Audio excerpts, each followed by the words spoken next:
On the 30th of May 2016, in the Palais de Justice behind me, a pivotal moment unfolded here in Dakar when it comes to human rights, when Chadian dictator Hissen Habre was convicted of crimes against humanity, war crimes, torture, rape and sexual slavery by a special court that had been set up by the African Union and Senegal.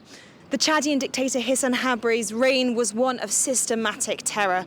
40,000 people were left dead, tens of thousands were tortured and raped, and sexual slavery was used as a tool of repression in the country.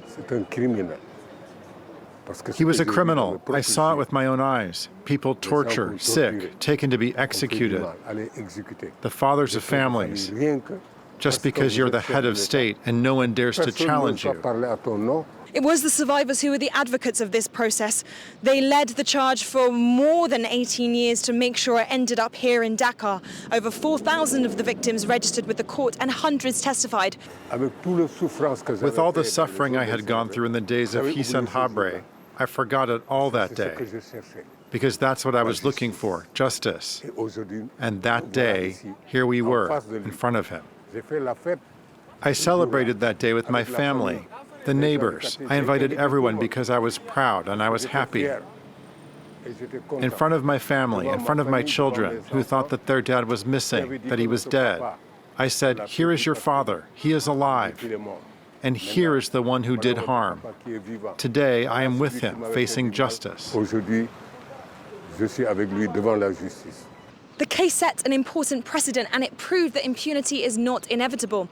It also inspired cases around the world, including the hybrid court next door in the Gambia. So this case broke new ground in a lot of ways. It's the first and still the only time that a former head of state of one country, Chad, was prosecuted and convicted in another country, Senegal, for human rights crimes. It's the only time that a former president has been prosecuted and convicted by an international court of personally having committed rape and other sexual abuse. 10 years on, and the victims of Habre's regime are still asking for reparations.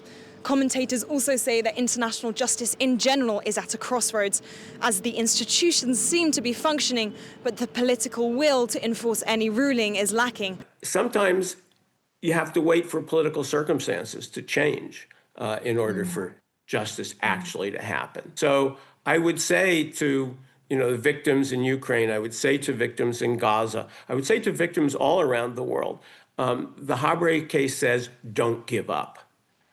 Just as the Habre case says to dictators, don't think you've gotten away with it, the Habre case says to victims and activists, don't give up.